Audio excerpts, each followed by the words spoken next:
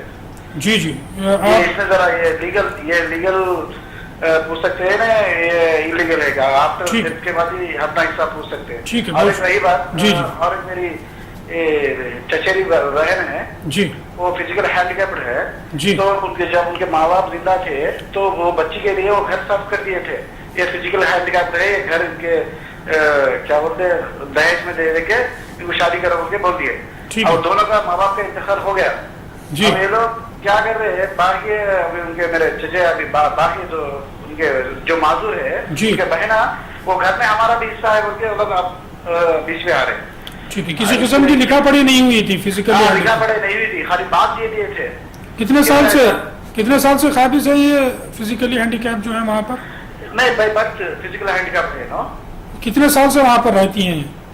نہیں وہ گھر تو کیا بولتے ورنگل میں ہے, اس کو کرائے پہ دے رہے ہیں. ٹھیک ہے ٹھیک کرائے پہ رہے, یہ لوگ حیدرآباد میں رہتے. ٹھیک ہے. ابھی وہ جو پراپرٹی ہے وہ والدین کے نام پر ہی ہے, والد کے نام پر. ہاں ہاں ہاں, والد کے نام پہ ہے. ٹھیک تو دونوں کا والدہ اور والد صاحب کا یہ تھا کہ بات یہ ہے کہ یہ معذور کو دے دیں گے, شادی کر دو بول کے. تو اب یہ لوگ ایسا ہونے نہیں دے رہے. ٹھیک ہے. ان کو اور کتنے بھائی بہنیں ہیں؟ اور ان کو 3 بھائی ہے, 2 بہنیں ہیں. ٹھیک ہے, بہت شکریہ آپ نے ہمیں کال کیا, ضرور اس پر گفتگو کریں گے. میں ڈاکٹر پرویز احمد صاحب نے اننت ناگ کشمیر سے میں کال کیا تھا. بہت سارے ہندوستان کے لوگوں کا بھی یہ سوال ہے کہ آدھار کارڈ اگر وقت پر نہیں آ رہا ہو تو ان حالات میں کیا کیا جا سکتا ہے. میں وسیم صاحب سے درخواست کروں گا, آدھار کارڈ کا جو ایشو کرنے کا اتھارٹی ہے وہ کس ڈپارٹمنٹ کو دی گئی ہے, کہاں پر اپروچ ہو سکتے ہیں؟ ہر اسٹیٹ میں وہاں ہیڈ آف دی ڈپارٹمنٹ ہوتا ہے ان کا. جی. تو یہ جو آدھار کارڈ کا ہے یہ تو گورنمنٹ ہی ریسپانسبل ہے, لیکن یہ لوگ جو ہے اس کو سینٹرل گورنمنٹ کا اقدام, سینٹرل گورنمنٹ کا تیار ہے پرائیویٹائز کرے, کسی کو دیے ہیں آدھار کارڈ بنانے کی ذمہ داری. لیکن اس کے باوجود آپ سینٹرل گورنمنٹ کی ذمہ داری ہے, اسٹیٹ گورنمنٹ کی سمجھیے. آپ کبھی بھی ڈسٹرکٹ کلیکٹر کو اپلائی کر سکتے ہیں, آپ بولیے جو شکایت ہے آپ کی, کیونکہ آدھار کارڈ دینا یہ سب جو گورنمنٹ کی ڈیوٹی ہوتی ہے. ٹھیک ہے. ڈسٹرکٹ کلیکٹر کو آپ رجوع ہو جائیں, وہاں پر آپ شکایتی درخواست ڈالیں, تو امید ہے کوئی بھی جو ناظرین پریشان ہے آدھار کارڈ کے معاملے سے ضرور درخواست ڈالیں, تو وہی اس کا بہترین اقدام اٹھا سکتے ہیں ڈسٹرکٹ کلیکٹر صاحب. محمد رحمت خان صاحب نے کال کیا تھا. ان کا پہلا سوال یہ تھا کہ والدین کے جیتے جی کیا اپنے بچے ان سے اپنا حق طلب کر سکتے ہیں؟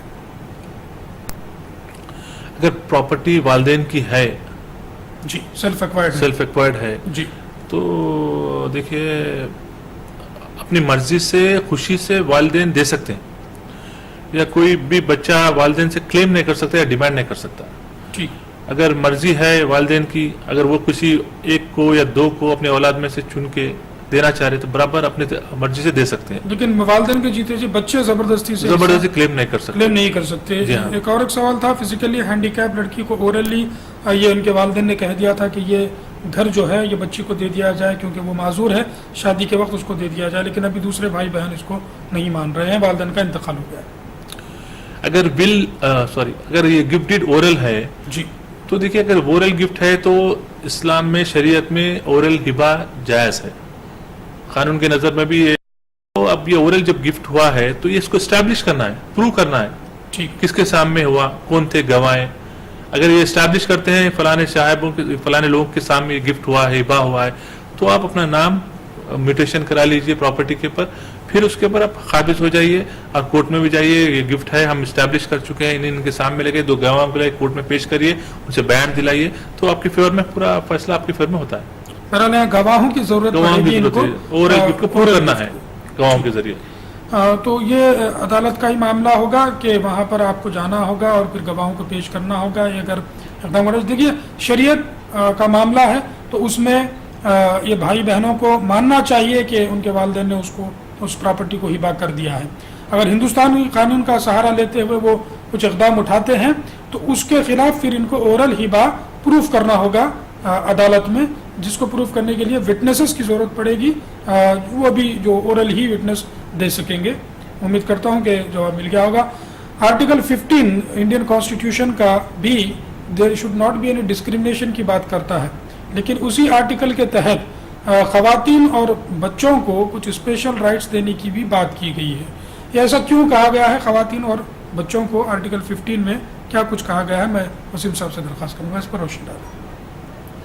جی, یہ جو ڈسکریمنیشن ہے یہ بتاتا ہے کہ no state shall discriminate on the ground of religion, جی, sex, caste, place of birth وغیرہ وغیرہ.